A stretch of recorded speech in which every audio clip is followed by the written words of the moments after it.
Hoje a gente vai falar sobre duas questões que eu tive na disciplina de Tópicos em Computação 2, que o tema dessa disciplina é Computação Forense. E eu trouxe meu irmão, que ele é formado em farmácia, para poder me ajudar na resolução dessas duas questões. Olá, meu nome é Matheus Apolinário e você está no CodeZone XT. E como eu disse no começo do vídeo, a gente vai apresentar duas questões sobre computação forense e meu irmão vai me ajudar a solucionar essas duas questões. Pode falar a primeira questão, Henrique. Olha só, a primeira questão vai dizer o seguinte para nós.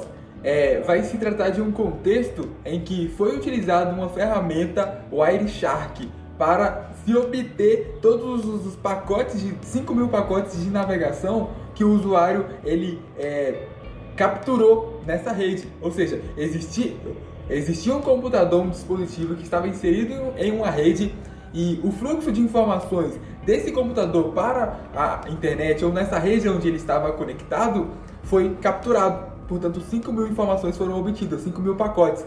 E depois foi adicionado um filtro. O filtro que tem o nome Frame Contains e adicionou-se um endereço, esse endereço de e-mail. Ou seja, aí ele queria, no final das contas, saber quais resultados são obtidos quando você acrescenta esse filtro e quais são esses resultados. E a resposta que a gente obteve a partir disso foi que ele vai obter tanto os dados de navegação como também tráfego de e-mails, caso o teor desses pacotes forem troca de e-mails. Ele também vai obter informações sobre qual que é o dispositivo da pessoa que enviou esse pacote, dados como o IP desse dispositivo, se for também dados de rede dessa pessoa, desse acesso, desse pacote na verdade. Enfim, dados nesse sentido. Também se foi uma mensagem vinda do servidor, ou seja, uma resposta do servidor, ou se foi uma requisição de vários tipos diferentes do verbo HTTP, como um post para um login em alguma página, ou então alguma busca de dados, enfim. Esse pacote ele pode vir de vários formatos diferentes. E a conclusão também que a gente chegou a partir desse filtro, quais dados vão ser obtidos a partir dessa busca, também seria o tamanho desse pacote, porque provavelmente o conteúdo desse pacote ele não vai vir no formato bruto, ele vai vir em formato de bytes e esses bytes eles podem ser transformados em uma estrutura mais complexa de dados, como se, por exemplo, um PDF ele vai vir em formato de bytes e você vai conseguir transformar ele no formato legível para seres humanos, que seria o formato PDF de fato. Outra coisa importante é sobre a segurança da informação. Nesse caso, a ferramenta pericial para se obter esses pacotes foi o Wireshark, que é meio que uma violação da segurança da informação. Em qual sentido? Você vai analisar o fluxo de informações de uma rede. Portanto, existe uma ferramenta, um malware, um software malicioso que tem o nome de Sniffing, é um grupo de softwares que tem o objetivo de farejar a rede. Um deles é o Wireshark, que conseguiu captar essas informações e ter os resultados que o Matheus bem comentou.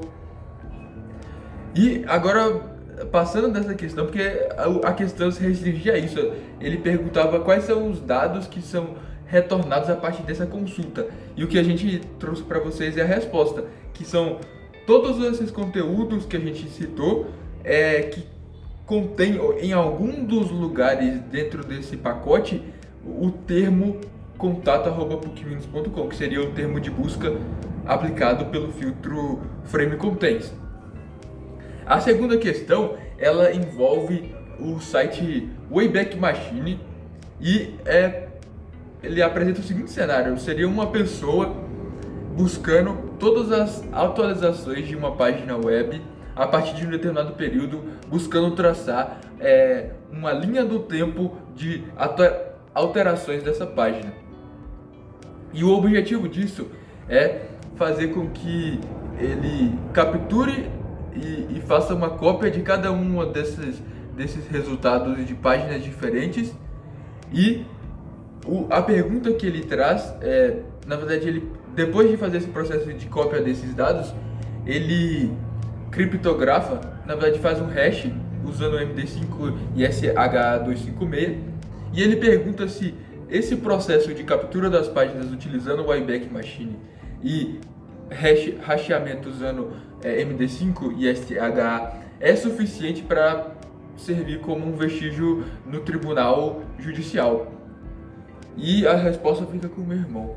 O que acontece? Para responder essa questão, a gente tem que avaliar um fenômeno que acontece de análise do vestígio.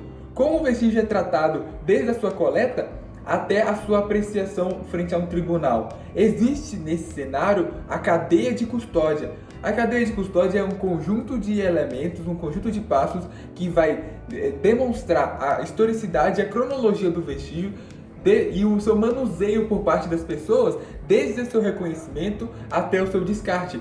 No caso do vestígio eletrônico não é diferente, ele também vai seguir fases. Dessa forma, o perito, ao se deparar com um vestígio eletrônico, que no caso seria esse versionamento das páginas, ele vai ter de fazer uma cópia. De fato, ele faz a cópia das webpages, das versões das webpages. Mas para que isso, a integridade daquelas páginas seja garantida, é necessário apelar para algum mecanismo que vai compilar as informações e vai garantir que de ponta a ponta exista essa integridade. Então a integridade tem que ser preservada, e ela é preservada como? Através do hash. O hash, ele vai criar uma informação com alguns bits e alguns bytes que vai resumir tudo aquilo que a página virtual estabelece. Então, se você tiver códigos diferentes, você expõe a página ao mecanismo de hash no início e você expõe novamente esse mecanismo de hash no futuro, esses dois resultados desses códigos formados devem ser iguais para garantir a integridade. A integridade foi garantida, certo? Mas será que outro elemento importantíssimo para a análise pericial foi garantido também? A resposta é não, porque existem 4 pilares. Existe a disponibilidade, a integridade, a autenticidade e a confidencialidade. A confidencialidade e a autenticidade não foi garantida nesse processo, porque não houve a criptografia. Dessa forma, um passo adicional para garantir que a prova seja bem apreciada e que ela efetivamente é a que foi coletada pelo vestígio no local, é necessário criptografar esses dados. Existem alternativas, pode ser pela chave pública, na verdade, criptografia de chave única, que é a criptografia simétrica, ou a criptografia assimétrica, que é mais segura, que possui uma chave pública e uma chave privada, em que uma delas é capaz de criptografar os dados e a outra é capaz de fazer o processo de desencriptação, de retirar a criptografia. E para expor ao tribunal, o juiz teria a chave de abertura desse pacote que foi compilado, desse objeto criptografado, e aí ele teria a certeza de que aquilo é autêntico e aquilo que foi confidencial, porque ficou restrito a um grupo de pessoas, ficou limitado a um grupo de pessoas. E outra coisa, agora um fato importante, seria uma inovação do pacote anticrime, que determinou a existência da FAV, a ficha de acompanhamento de vestígio. É uma forma de formalizar, uma forma de trazer maior documentação ao vestígio, desde a sua coleta até o seu descarte novamente.